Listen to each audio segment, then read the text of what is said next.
Previous video we learned about the Hamada equation, the concept, why we need to reflect the financial leverage ratio looking into the future.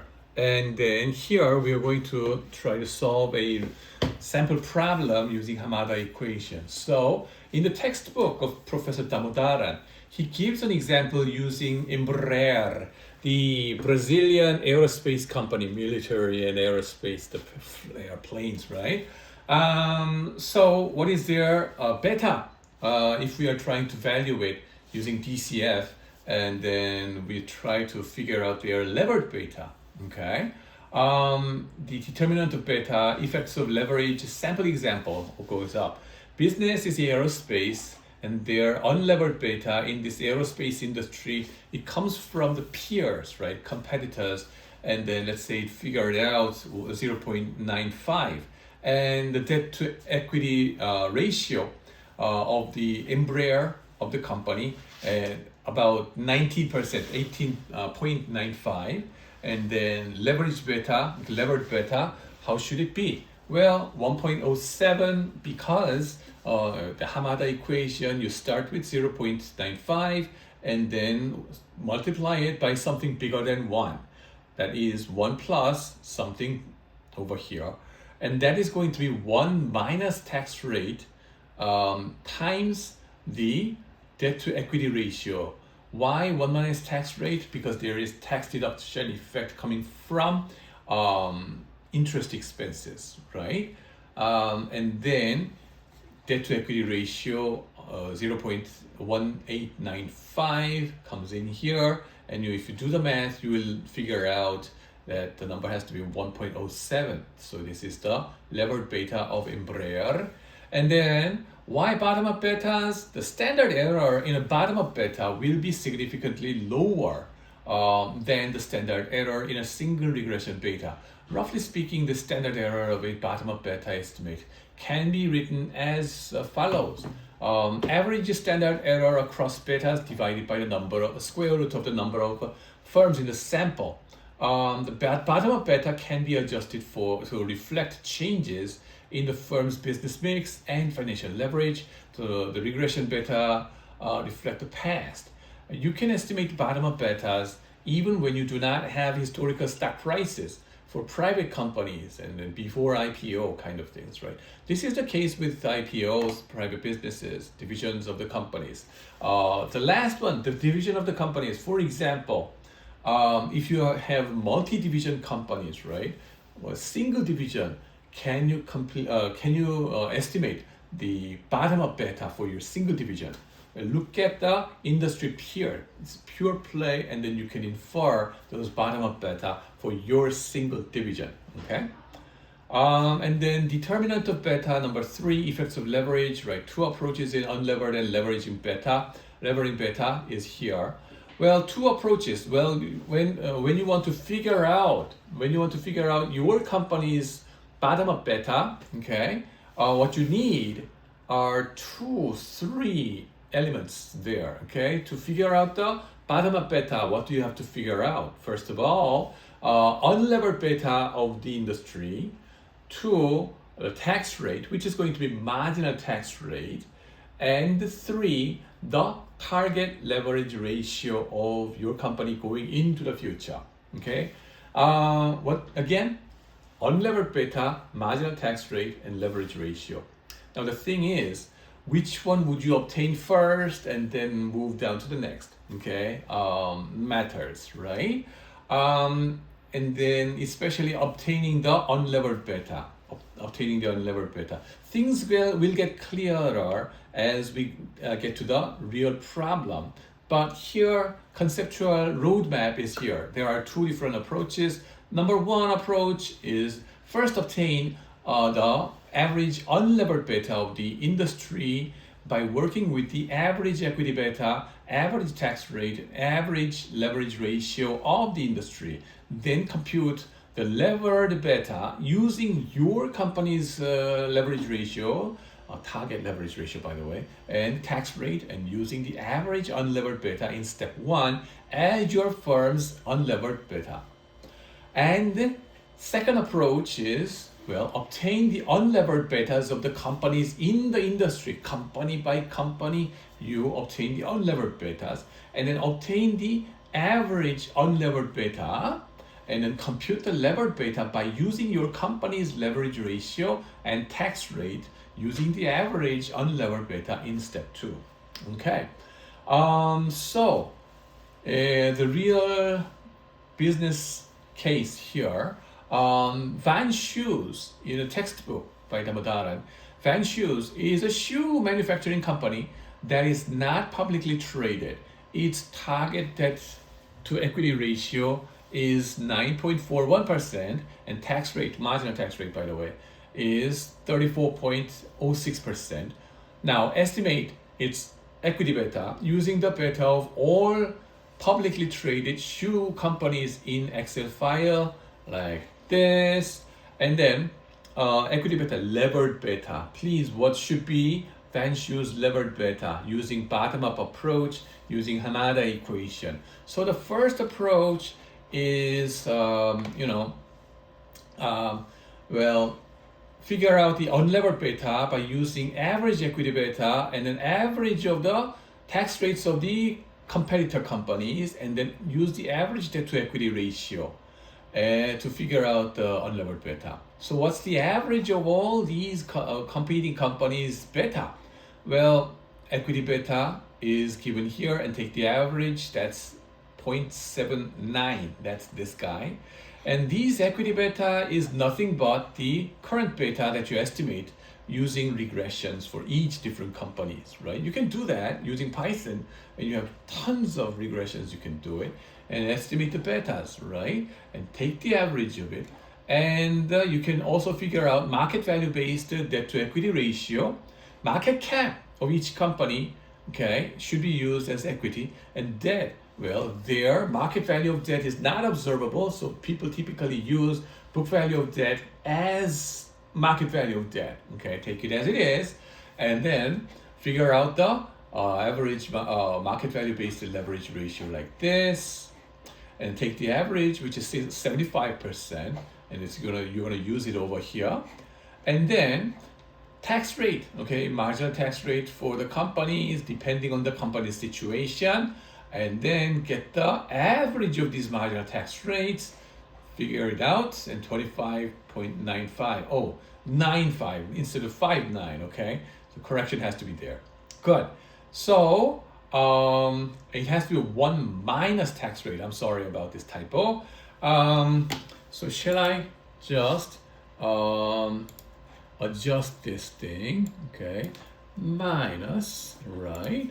And then slide show back again. Good. Yes.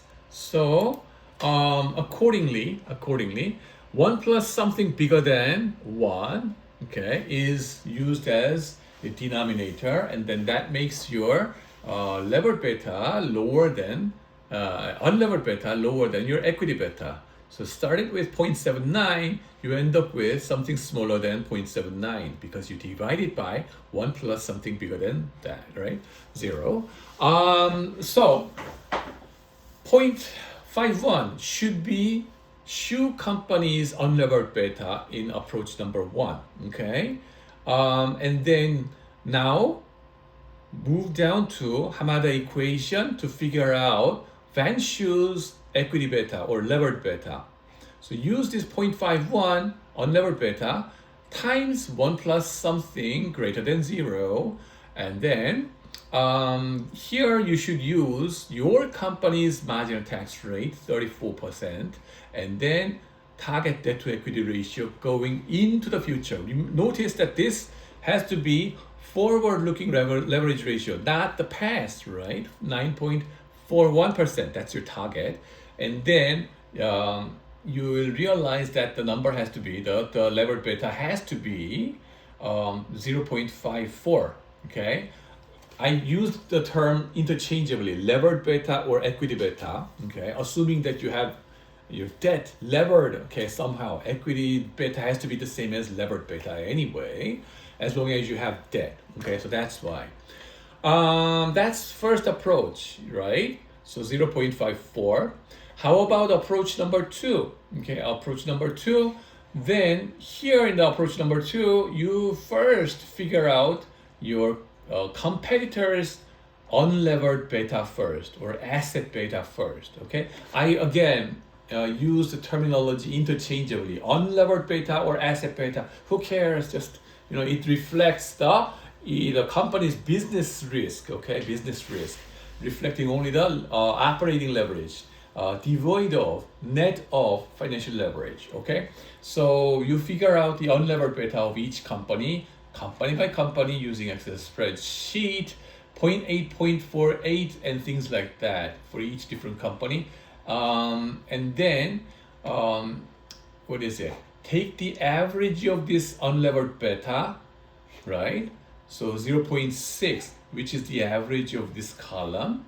And then try to find out your company's levered beta or equity beta using unlevered beta that you found out, 0.6, and times something bigger than 1.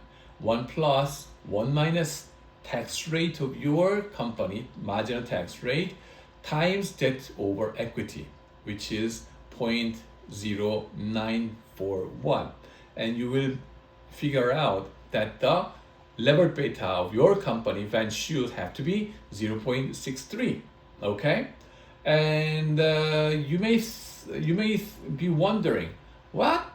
The levered beta of the same company, Vanshu. Okay, Vanshu, depending on the approaches that you take, you end up with different numbers. Okay, 0.54 versus 0.63. Okay, it is also noisy. Regression beta is noisy, but bottom-up beta is also noisy. Depending on the approaches that you take, you may end up with a range of numbers. Okay, we live with those noises anyway. But what is better about bottom-up beta is that it uses your target leverage ratio going into the future, and then the unlevered beta that you want to proxy for. You want to get exposed to this shoe industry in the future, use the unlevered beta of shoes industry. What if you want to drastically change your business nature into totally different industry? Okay, you get out of shoes industry, then forget about shoes industry's unlevered beta, and then move on to your target industry's beta. Okay, that kind of things rarely happen. But in case you try to take over mergers and acquisitions, and then create a diversified firm, okay? Now you want to be a half and half in shoes and semiconductor. Then semiconductor unlevered beta has to be included here, right?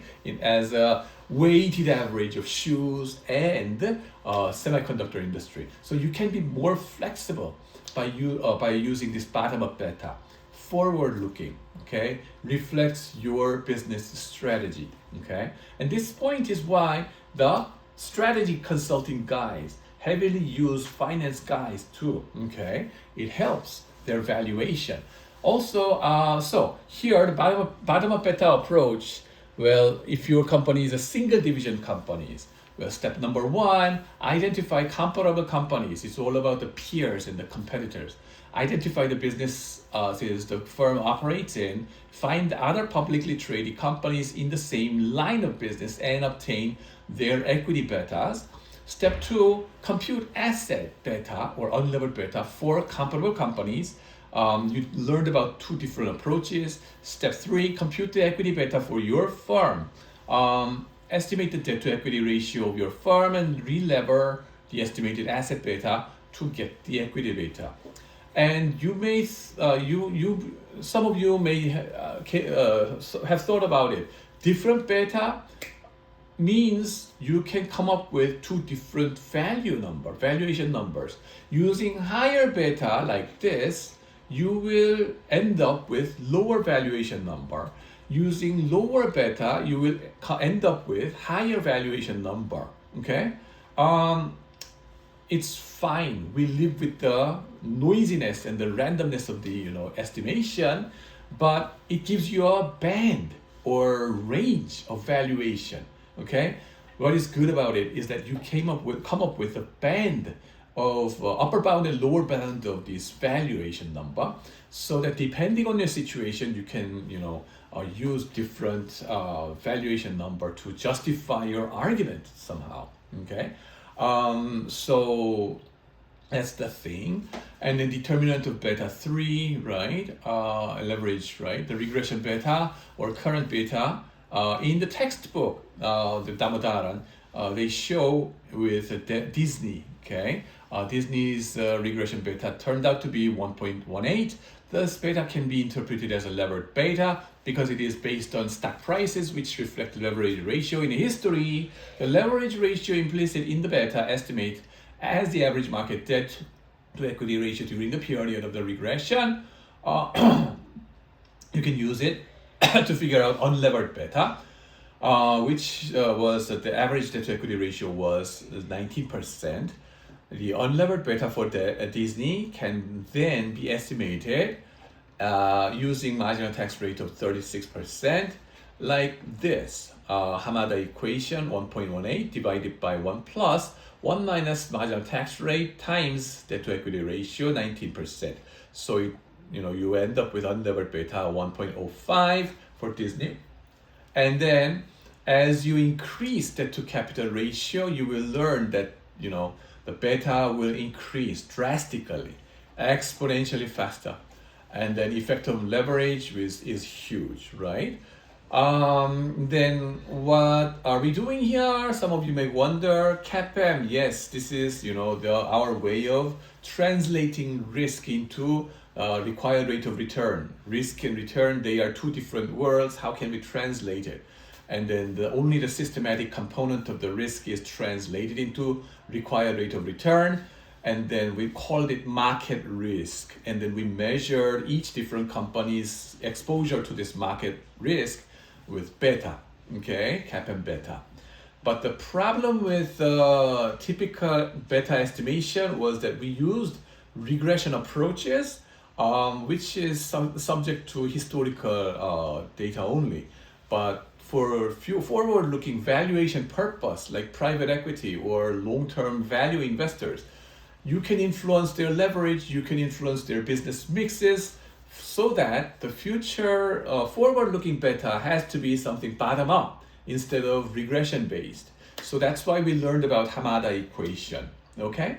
The Hamada equation, you may think, that's so complicated, but this is the bullet that you have to bite, okay? Some of you may question, is this the only way we could obtain the cost of equity? Is there any easier way? And the answer is, yeah, actually there are many different ways of coming up with it. Alternative ways to estimating cost of equity, frequently asked in CFA question exam, is like when you have dividend golden growth formula like this, and if you have an information about dividend, future dividend, and then present price, and then expected growth rate of this dividend, you can figure out the required rate of return for your equity, okay, using golden growth model. And then you see this formula. Price should be equal to future dividend discounted at cost of equity, and then assuming stable growth rate like this. And if you send this guy, RE, to the other side of the equation, you will be able to learn that, your required rate of return is nothing but dividend yield expected plus the growth rate of the dividend. Okay, so as long as you have the information about dividend yield and then the expected growth rate of your dividend, you can figure out the cost of equity. Or so in this example, dividend yield is 5%, dividend growth rate is 3%, then 8% should be your cost of equity. So that's the answer. And if you are valuing the firm, not the equity, then this is not the end, okay? What are you talking about? Until now, we figured out the cost of equity. But if you are valuing not the equity, but valuing the whole firm, okay? You need something more. This is not the end. You need to estimate weighted average cost of capital, and that kind of discussion about weighted average cost of capital will be followed in the future. Next video, next week. but here the cost of equity as a whole.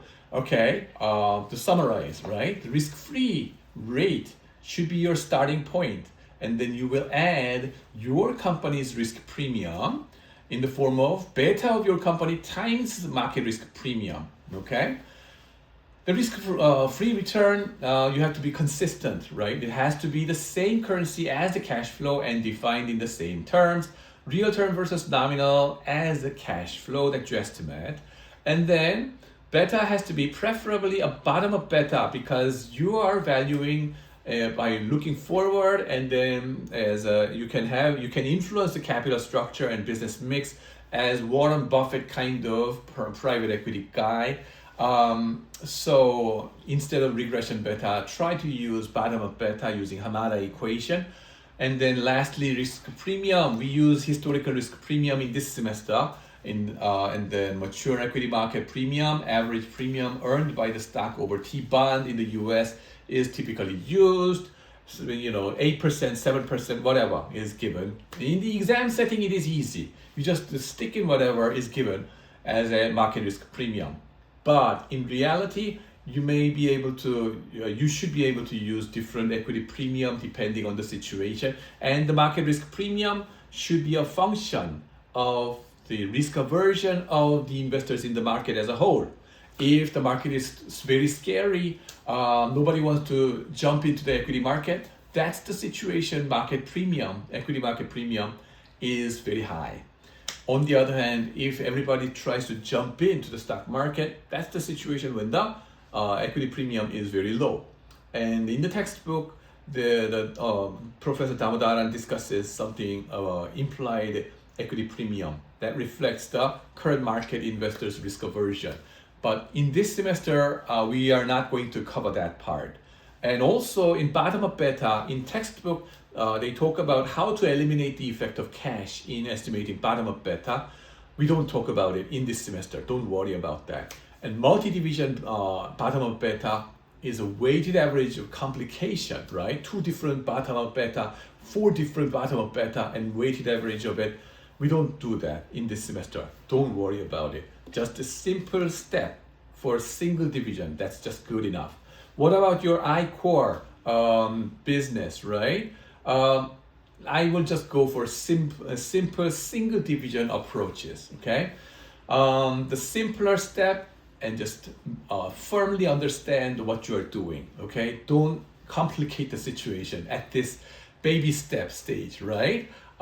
That's the key, all right? I hope you enjoy it. Thank you for watching. Bye-bye.